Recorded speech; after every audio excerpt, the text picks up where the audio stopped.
नमस्कार। 25 जनवरी 2026 को है रथ सप्तमी।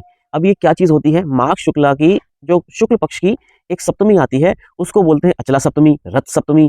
भगवान सूर्य को ये बहुत ही पसंद है, क्योंकि शास्त्रों में लिखा है कि भगवान सूर्य ने सबसे पहले इसी दिन अपने रथ पे मतलब सवारी की थी। सबसे पहले रथ जो उन्हें प्राप्त हुआ था ना, इसी दिन प्राप्त हुआ था। जी हाँ, मैं आपको उपाय बताऊंगा। शास्त्रों में उपाय लिखा है जिससे हमारे 7 जन्मों के पाप खत्म हो जाते हैं। इसे मनवंतर आदि तिथि कहा जाता है। मनवंतर आदि तिथि वो तिथि होती है कि जब हम कोई भी जप, तप, दान, तर्पण करते हैं तो उसका फल करोड़ गुना बढ़ जाता है। ये मैं आपको एविडेंस के साथ बताऊंगा आगे। आप देखिएगा, मैं आपको सब शास्त्रों में क्या लिखा है उसकी स्क्रीनशॉट लगाऊंगा, ताकि आप खुद भी उस चीज को पढ़ सकें। तो मैं आपको बताता हूँ लिखा क्या है। माघ शुक्ल की सप्तमी को अचला व्रत बताया गया है। यह त्रिलोचन जयंती है। यह सर्व पाप हारिणी माना गया है। इसी को रथ सप्तमी भी कहते हैं, जो चक्रवर्ती पद प्रदान करने वाली है। उस यही भास्कर सप्तमी भी कहलाती है, जो करोड़ों सूर्य ग्रहण के समान है। इसी सप्तमी को पुत्रदायक व्रत भी बताया गया है।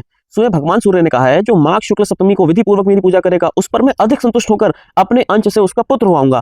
तो इस दिन हमको उपवास रखना चाहिए, और उपवास रखने के साथ साथ हमको इस दिन नमक नहीं खाना चाहिए। सप्तमी के दिन नमक को त्याग देना चाहिए, सिर्फ मीठे का फास्ट रखना चाहिए, सिर्फ फल। और अगले दिन हमें इसका हमें पालन करना चाहिए। साथ ही में स्वर्गवासी देवता ये कह रहे हैं कि क्या कोई ऐसा होगा जो प्रयाग में जो लोग रहते हैं ना, उनके तो मतलब उनके भाग्य की तुलना कर रहे हैं कि उनका भाग्य कितना अच्छा है। क्योंकि माघ मास में जो मनुष्य प्रयाग में स्नान कर लेता है, फिर वो दोबारा गर्भ में वास नहीं करता, इसका मतलब उसका दोबारा जन्म नहीं होता, वो मुक्त हो जाता है। तो देवता अपने आप में ऐसी बातें कर रहे हैं कि काश हमें ऐसा मौका मिल पाता कि हम मनुष्य होते और माघ मास की सप्तमी के दिन हम प्रयाग में स्नान कर पाते, और स्नान करने के बाद हमको भी वो पद प्राप्त होता जिससे दोबारा जन्म नहीं लेना पड़ता। मतलब इतनी माघ मास की सप्तमी को भगवान सूर्य पहल रथ पर आरूढ़ हुए, इसलिए उसे रथ सप्तमी भी कहते हैं।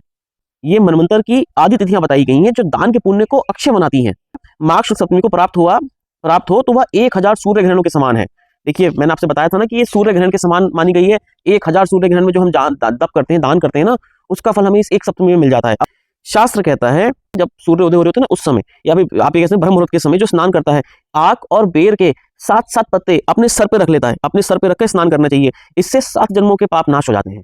अगर आप ये उपाय कर लेते हैं, 7 जन्मों के पाप आपके तत्काल नष्ट हो जाते हैं। शास्त्रों में देखिए कितनी महिमा बताई गई है। पितृ तर्पण तो जरूर कीजिएगा इस दिन, दान दक्षिणा जरूर कीजिएगा, भगवान के नाम का जितना चिंतन कीर्तन कर सकते हैं कीजिएगा। ये सब मैंने आपको शास्त्रों के पढ़ के प्रमाण के साथ दे दिया है कि इतनी इतनी महिमा है, इतना महात्म्य है इस रथ सप्तमी का या इस रविवारी सप्तमी का। दीजिए, अपने पुण्य को बढ़ाते रहिए और इस वीडियो को ऐसे शेयर करते रहिए, ताकि सबका भला हो, सबका पुण्य बढ़े। और जब आप इस वीडियो को शेयर करते हैं तो आपको भी पुण्य बढ़ता है, क्योंकि वो वीडियो आपके थ्रू गया हुआ है। मैं ऐसे ही नहीं बोल रहा हूँ। इसलिए तो संतों के पास बैठने से हमारा भाग्य बढ़ता है, क्योंकि जब हम संतों की वाणी सुनते हैं तो हमारा भाग्य बढ़ता है। और जब हम जब किसी को बताते हैं, क्योंकि भगवान की वाणी है, तो भगवान की वाणी जिसके थ्रू शेयर होकर जाती है, उन सबको पुण्य प्राप्त होता है।